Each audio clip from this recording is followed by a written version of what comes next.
Hey, what's up? This is Chris Roper. And I am Eric Brudvig. And today we're going to take a look at the new Dead Rising 2 trailer. It's the sequel to the original Dead Rising from 2006, again made by Capcom.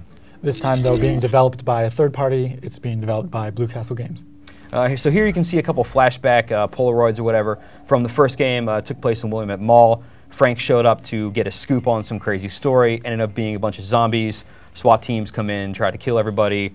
Basically, there's this giant conspiracy. The second game here is not a direct sequel to that original, but obviously still in the same universe.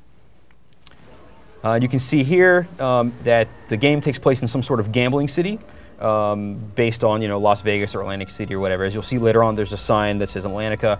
It could be based on Atlantic City from that. Gambling and things like that could take place here, which would be kind of cool. We'll come back to that here in a second. So here we see a bunch of zombies. We are not sure too much about the story yet, so we don't know when this guy shows up, if everything's already going crazy or whatever, but there's a bunch of stuff here. And here we get our first look at the new main character. His name is Chuck Green, and he is a motocross enthusiast, which means he is not a photojournalist, and you will not be taking pictures. There will be a new gameplay element instead of that. Yeah, we're hoping that you hit a bunch of giant ramps. We'll see about that one. Here you can see some hand-to-hand combat, always good. And then, of course, baseball bat, everyone's favorite, kind of default weapon. Lots of blood, very good. And here, this is rather important. He's mentioned as a loving father. Capcom has said that he has a daughter, and that will play into the story somehow. Exactly how, we don't know yet, but maybe here he is stealing some sort of stuffed animal for her or something. Yeah, potentially going to kill somebody with it. So we'll see what happens there. I would have taken the purse personally and beat somebody to death with it. Here you can see that it mentions he's an occasional gambler. If I'm playing it, he's going to be a hardcore gambler and stabbing somebody to death with this nice roulette wheel.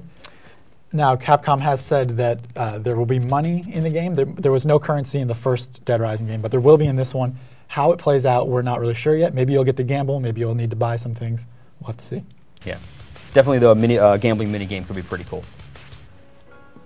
You can see that it mentioned he's a social drinker. In the first game, you remember you could go into the movie theater, a couple other spots, and mix up certain smoothies or things like that, get power boosts, get health back, what have you. Here, he's drinking some sort of cocktail with the nice little purple umbrella. So the assumption is that that will return again in the form of cocktails or whatever have you. And here's more of the weapons of convenience. He has what looks like a bass guitar. It's got 4 strings on there. And he's just beating a bunch of zombies to death with it, which is pretty standard Dead Rising gameplay. There's not going to be a huge change in the formula here. Yeah, which is actually a good thing because that's what the game was based around. What I'm taking away from this, though, is that while the first game had a very serious story, overtone to the story, it looks like this time around, even though the story may be serious as before, it's maybe a little more humor-based with the weapons that you're going to be able to take on, which here's a good example of that.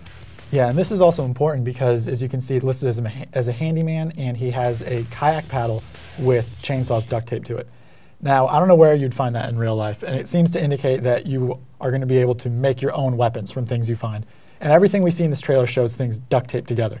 So perhaps you'll be able to just take chainsaws and strap them to anything else you find and make your own new weapons. Yeah. So maybe duct tape is a very important item you have to keep packed up, buy with a bunch of money.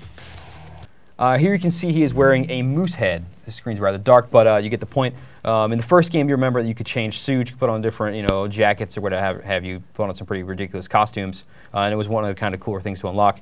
Here he's wearing a moose head, and as you can see here, he's about to run through a crowd of zombies, stabbing them all to death. This can show that the game, this time instead of the clothing being only to affect your appearance, it can actually change the way the game is played, possibly letting you kill zombies or whatever have you with it. The moose head is an easy example of something that you can stab zombies with. We're not sure what else the clothing could provide for you. Maybe you could have a costume to become a zombie, kind of blend in. I'm guessing a giant hamster ball to run around in. There we go. That could be possibly happening. Here's the Atlantica sign that I pointed out before. Again, it could be based on Atlantic City. I've never been there, but I've been to Vegas plenty of times. This does not look like Vegas, so take that as you will. And here is possibly the coolest weapon of all time in any game. This is the motocross bike with chainsaws duct taped to the sides. Yeah, as we mentioned before, he is a motocross expert of some sort, and I guess here he is using his current know-how and then applying a little, makeshift DIY, and has created The ultimate in zombie crowd control. Yeah, and going by how fast the counter goes up here for the number of killed, this would be a very, very good weapon to use there. Help you get to that 50,000 kill achievement pretty quickly. So there you have our look at the Dead Rising 2 trailer. We should be learning more about the game as E3 is approaching pretty soon. From what we've seen, it looks like Dead Rising 2 brings back a lot of the stuff we liked from the first game. You know, plenty of weapons, plenty of customization, and of course, tons of blood. For more information on the game, do feel free to head to IGN.com.